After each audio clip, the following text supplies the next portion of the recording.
नमस्कार, मैं हूं कायनात खान। आप देख रहे हैं social TV prime time bulletin. खबरों की शुरुआत करने से पहले नजर हेडलाइंस पर। शांतिपूर्ण तरीके से संपन्न हुआ एमएलसी चुनाव मतदान। भागलपुर बांका क्षेत्र में 95% हुआ मतदान। अधिवक्ता संघर्ष मोर्चा ने आयोजित किया अनिश्चितकालीन धरना। मांगे पूरी होने तक होगा प्रदर्शन।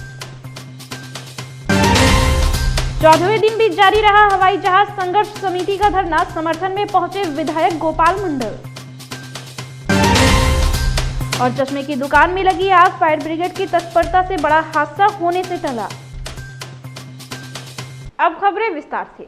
भागलपुर सहबाका क्षेत्र संख्या 21 के 7 एमएलसी प्रत्याशियों के भाग्य का फैसला मतदान बॉक्स में बंद हो चुका है। भागलपुर व बांका क्षेत्र मिलाकर 95% वोटिंग हुई है। आपको बताते चले कि एमएलसी चुनाव के मतदान को लेकर सभी मतदान केंद्रों पर सुबह होते ही जनप्रतिनिधियों की भीड़ उमड़ पड़ी थी। भागलपुर में 16 और बांका में 11 अर्थात कुल 27 मतदान केंद्र बनाए गए थे। मतदान को लेकर मतदाता काफी उत्सुक दिखे। दोपहर करीब 12 बजे तक मतदान 50% से ऊपर हो चुका था। वहीं 4 बजते मतदान 95% पूर्ण हो चुका था। जनप्रतिनिधियों ने मीडिया से बात करते हुए कहा कि हमारे पंचायत का विकास जो एमएलसी करेंगे वैसे एमएलसी प्रत्याशियों का अपना मत दिए हैं। अब 7 अप्रैल को मतगणना में पता चलेगा कि विजेता कौन है और किसमें कितना है दम।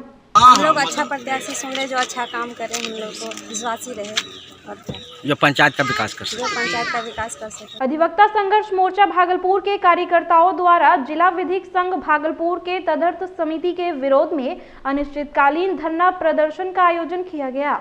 अधिवक्ता संघर्ष मोर्चा के संयोजक राजीव कुमार झा ने बताया कि केयरटेकर समिति के सदस्य संख्या 10 को निर्वाचित पदाधिकारी मनोनीत करने और आनन फानन में चुनाव की घोषणा करने के विरोध में इस अनिश्चितकालीन धरना प्रदर्शन का आयोजन किया गया है। पिछले केयरटेकर समिति के सचिव अंजनी कुमार दुबे और उनके साथ कुछ और लोगों ने अपने 1 वर्ष के कार्यकाल पर लीपापोती करने के लिए ऐसे व्यक्ति को निर्वाचित पदाधिकारी घोषित किया है जिसको निर्वाचन के बारे में कुछ भी मालूम नहीं है। अधिवक्ता राजीव ने कहा कि हम इसकी पुरजोर निंदा करते हैं और ये धरना तब तक चलेगा जब तक हमारी मांगे पूरी नहीं हो जाती। ये अनिश्चितकालीन धरना केयरटेकर समिति के सदस्य संख्या 10 को निर्वाचित पदाधिकारी मनोनीत करने और आनन फानन में चुनाव घोषणा करने के विरोध में ये अनिश्चितकालीन धरना का आयोजन हुआ है। इसमें जो पिछले केयर टेकर समिति के सचिव थे अंजनी कुमार दुबे और उसके चट्टे बट्टे, वो अपने 1 वर्ष के कुकर्मों पर लिपापोती करने के लिए एक ऐसे सदस्य को निर्वाचित पदाधिकारी घोषित किया है जिसको चुनाव का ओ वोट मालूम नहीं है। संघर्ष मोर्चा के अध्यक्ष होने के नाते नैतिकता के आधार पर हम जो अभी तक कमेटी के द्वारा जो चुनाव कराया जा रहा है वह बिल्कुल असंवैधानिक है और हम इसका पुरजोर विरोध करते हैं तथा चुनाव का बहिष्कार करना चाहते हैं। भागलपुर हवाई जहाज सेवा संघर्ष समिति द्वारा आयोजित महाधरना का कार्यक्रम सोमवार को भी 14वें दिन भी जारी रहा। भागलपुर से हवाई जहाज उड़ान को लेकर दिनों दिन हवाई जहाज संघर्ष समिति को अपार जन समर्थन मिलता जा रहा है। इसी क्रम में सोमवार को अपना समर्थन देने गोपालपुर के विधायक गोपाल मंडल धरना स्थल पर पहुंचे। गोपालपुर के विधायक गोपाल मंडल ने कहा कि हमारा समर्थन 100% है। प्रयास करेंगे कि भागलपुर से हवाई सेवा जल्द से जल्द चालू हो और हम ही ऐसे विधायक हैं जिस मांग को लेकर खूंटा गाड़ देते हैं, वह मांग पूरा करवा कर ही रहते हैं। वहीं संघर्ष समिति को समर्थन देने सैंडिस कंपाउंड विकास समिति के सचिव रवि कुमार, समाज सेवी सुमन कुमार सिंह, लायंस क्लब के सचिव वीरेंद्र मिश्रा के अलावे विभिन्न संगठनों ने भी धरना स्थल पर पहुंचकर अपना समर्थन दिया। सबको जाना है, सबको। विपक्ष हमला सरकार पर क्या करेगी? अरे विपक्ष भी मांग करे, हम लोग तो मांग करते ही हैं।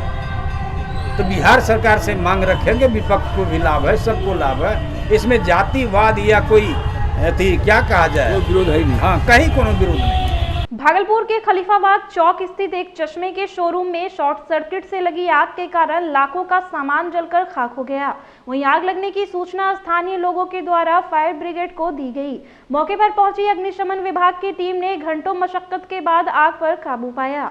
घटना को लेकर बताया जा रहा है कि शॉर्ट सर्किट की वजह से चश्मे की शोरूम में आग लगी थी, जिसकी चपेट में आने से शोरूम में रखे लाखों का चश्मा जलकर राख हो गया। वहीं समय पर फायर ब्रिगेड की टीम पहुंचने से बिल्डिंग को आग की चपेट से बचाया जा सका। लगा तो बिजली शॉर्ट सर्किट हुआ इन्वर्टर से और उसी में ही आग लगा।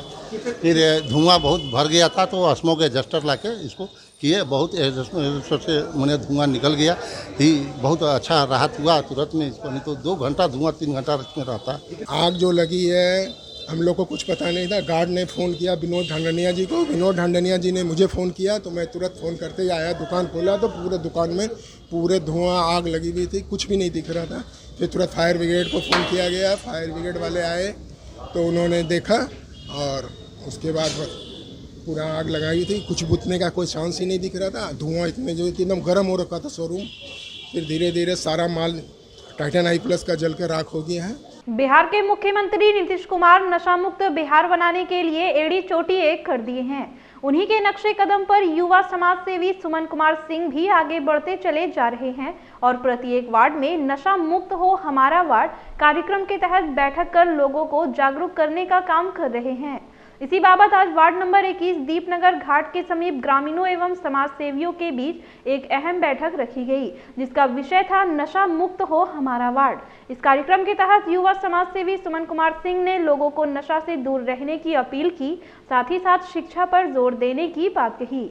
उनका कहना था कि हमारा समाज शिक्षित होगा तभी नशा मुक्त भी होगा।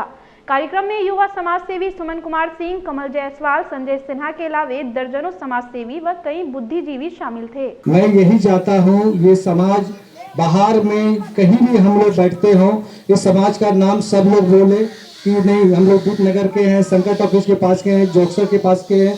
हम नशा के लेके सारे बात तो हम लोग सब कुछ बोल चुके हैं, उस पर हम ज़्यादा अब कुछ नहीं बोलेंगे। बस इतना ही बोलेंगे कि पढ़ाई एक ऐसा है जो कि सारे बच्चे को घर घर से सब लोग पढ़ के आगे बढ़े, तो उससे एक नशा का रोक बहुत बड़ा मतलब एक रुकावट होती है और शिक्षा बहुत बड़ा जरूरी है। विश्वविद्यालय थाना क्षेत्र अंतर्गत साहिबगंज इलाके में बजरंगबली मंदिर के पास एक घर में हिस्सेदारी को लेकर आए दिन एक ही परिवार के भाई बहन के बीच बराबर लड़ाई झगड़ा होता है। आए दिन होने वाले झगड़े से स्थानीय लोग भी बहुत परेशान हैं। आपको बताते चले कि अरुण शाह के घर में उनकी बेटी के हिस्सेदारी मांगने को लेकर काफी शोर शराबा करती हैं। अरुण शाह ने तीनों बेटी की दान दहेज देकर शादी कर दी।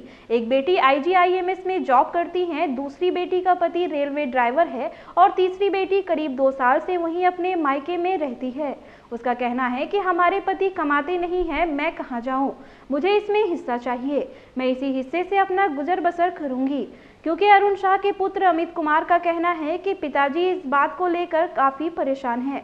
वहीं समाज के ही राजकुमार यादव ने बार बार होने वाली इस लड़ाई को लेकर समाज और सरकार पर ठिकरा फोड़ा है। एक अरुण शाह हमारे समाज में बिजनेसमैन हैं।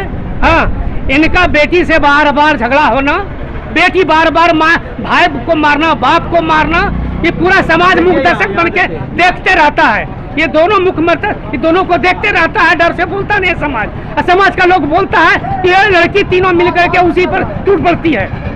हमारे समाज का जो दुर्दशा है, ये सब दोषी हमारा समाज का लोग है, क्योंकि सब कोई डरता है महिला से। महिला के लिए महिला आयोग है, मर्द के लिए कोई आयोग नहीं है। महिला जो कहेगी वही सत्य है। सुल्तानगंज के मुरारका महाविद्यालय के प्रांगण में 2 दिवसीय ICLRD प्रायोजित राष्ट्रीय सेमिनार का आयोजन किया गया। कार्यक्रम का उद्घाटन मुख्य अतिथि विधायक doctor professor Lalit Narayan Mandal, professor doctor Ramesh Kumar, DSW Ram Pravesh Singh, professor Ratan Kumar Mandal, Murarka college के प्राचार्य Amar Singh, professor Manju Devi, professor Shankar Jha, professor Anshu Kumar, seminar के डायरेक्टर व सचिव ने संयुक्त रूप से दीप प्रज्वलित कर किया। कार्यक्रम के दौरान विधायक डॉक्टर प्रोफेसर ललित नारायण मंडल ने संबोधित करते हुए कहा कि शिक्षा के क्षेत्र में महिलाओं को सरकार के द्वारा विशेष आरक्षण दी जा रही है ताकि बिहार की बेटी आगे बढ़ सके। साथ ही कॉलेज के प्राचार्य सहित सभी मुख्य अतिथि ने भी सरकार की योजनाओं पर संगोष्ठी करते हुए भ्रष्टाचार पर नियंत्रण कैसे रखें, इसके लिए सभी विद्वान शिक्षकों ने एकजुट होकर लोगों को जागरूक होने की बात कही। फिलहाल खबरों में इतना ही। अब मुझे दीजिए इजाजत। नमस्कार।